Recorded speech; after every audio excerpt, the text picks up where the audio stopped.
Let me ask you something real quick. Does your brain ever just refuse to shut up? Like you're constantly thinking, analyzing, processing, but somehow nothing actually gets done. You're smart enough to see every problem, but that's exactly what makes everything harder. And here's the thing nobody tells you. You're not stuck because you're weak. You're not stuck because you're lazy. You're stuck because you're trapped inside a psychological loop that your own intelligence created. And today, we're going to break that loop right now. Let's go. Here's a truth that sounds almost unfair. The smarter you are, the harder life can actually think about this. You have a friend, average grades, doesn't overthink anything. Someone gives them a project, they just start. No deep analysis. No, but what if this failed? They just move. Now think about you. You see the whole picture, every possible way it could go wrong. The best path, the worst path, every path in between. And because you can see all of that at once, you freeze. That's not a character flaw. That's your brain doing exactly what it was built to do. But it's backfiring on you hard. This is called analysis paralysis. When your brain is powerful enough to run 10 different simulations at once, picking just one direction feels almost impossible. Every option comes loaded with a full mental breakdown of how it could fail. Most people never deal with this. They don't see the risks, so they just go. But you do. You see everything.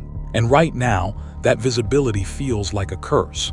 But that's only the first layer. Here's something even deeper. Highly intelligent people set insanely high standards for themselves, not because someone told them to, but because their brain can actually imagine what perfect looks like in vivid detail, and anything less than that vision feels like failure. So they start something, they see it doesn't match the picture in their head, and they stop, or they never even start at all. This is perfectionism, and it is one of the quietest killers of potential I have ever seen. Real example, picture a 19-year-old who wants to start a YouTube channel. He's smart. He knows what good content looks like, what good editing looks like, what good storytelling looks like. He spends 3 weeks planning, writes scripts, rewrites them, watches tutorial, maps out his entire niche. But he never uploads. Because in his head, the first video has to be perfect, and when he records it and it doesn't match the vision, he deletes it. 1 year later, someone else, someone who didn't overthink it, has 10,000 subscribers. Not because they were smarter, because they started. That kid in the example, that might be. And this video is speaking directly to you. Now here's the third reason intelligent people struggle more. And honestly, this one hurts the most.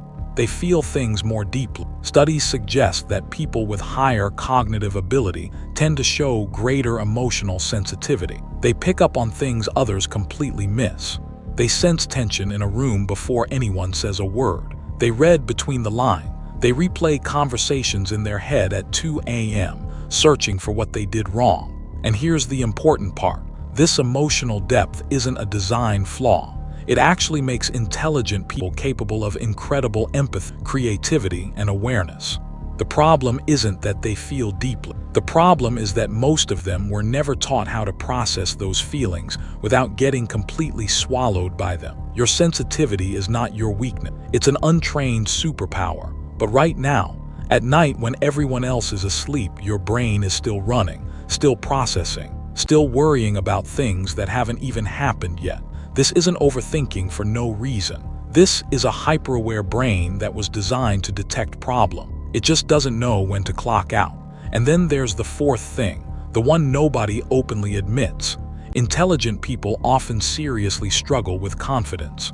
Wait, shouldn't it be the opposite? Shouldn't smart people feel great about themselves? Here's what's actually happening. The smarter you are, the more clearly you can see your own gaps.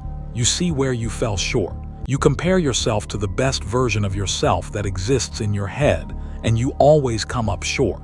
Meanwhile, someone with less self-awareness feels completely fine because they literally can't see what they're missing. This has a name. It's called the Dunning-Kruger effect. And here's where most people get it wrong. They only know half of it. Yes, it explains why people with low knowledge tend to be overconfident. But the flip side is equally real. The more you actually know, the more you realize how much you don't know yet. Genuine experts consistently underestimate themselves. True beginners consistently overestimate. So the smarter you get, the more aware you become of your own limitations. And if you don't understand that this is a psychological pattern, not a personal failure, it will quietly destroy your confidence from the inside out. So now you know the 4 traps: analysis paralysis, perfectionism, emotional overwhelm, and a quiet, painful lack of confidence. But knowing the problem isn't enough. Let's talk about what actually changes things. The first shift is simple but brutal. Done is better than perfect. I know you've heard that before, but I need you to actually sit with it for a second. Every video you don't post, every business you don't start, every message you don't send, that is a perfect thing that never existed. And a thing that never exists helps nobody. Not you, not the world. The person who posts an average video today will learn more in 1 week than you will in 1 year of planning. Your new rule, starting right now: imperfect action beats perfect inaction, every single time.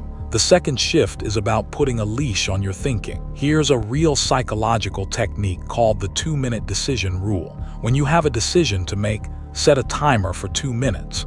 Think it through during those 2 minutes. When the timer goes off, you decide, and you move. This isn't about rushing.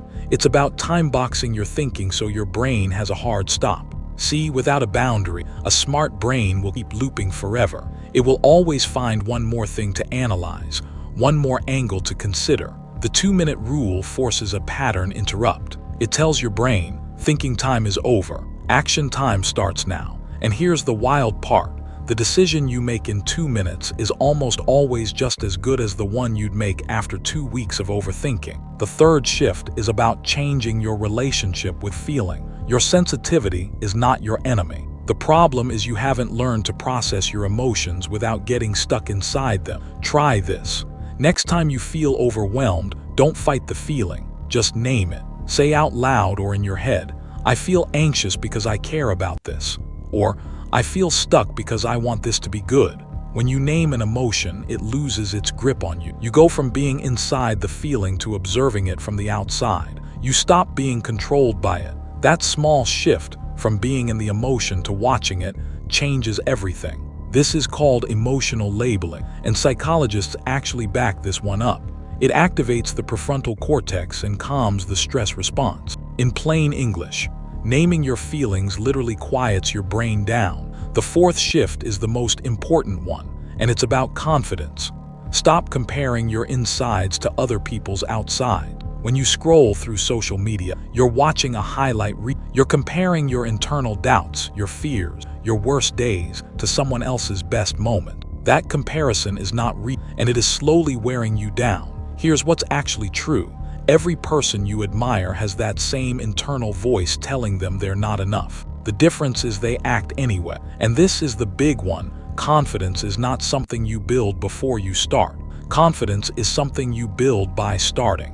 Every small action you take, every uncomfortable thing you do anyway, every time you show up even when you don't feel ready, that's where real confidence comes from. Not from thinking about it, from doing it. So let's bring this all together. If you're someone who overthinks everything, who can never seem to start, who sets standards so high that nothing ever feels good enough, who feels things way too deeply, who looks put together on the outside but feels completely lost on the inside, you are not broken. You are not behind. You are not failing. You are a highly intelligent person whose brain hasn't been trained yet to work with you instead of against you. And here's the good news that can change. Starting today. Starting with one decision that doesn't have to be perfect. Starting with 2 minutes of action instead of 2 weeks of thinking. Starting with the understanding that your sensitivity, your awareness, your depth, those are gifts, not curses. When you know how to use them, here's what I want you to do right now. Don't just watch this and move on. That's what the old loop does. Think of one thing you've been putting off, one thing you know you should do but have been overthinking, and I want you to drop it in the comments below. Not the whole plan, just the first step. The one thing you're going to do in the next 2 minutes to break your loop. Write it down, right now, in the comments, because the version of you watching this video is already smart enough, already capable enough. The only thing missing is the decision to start. And I think you can make that decision right now.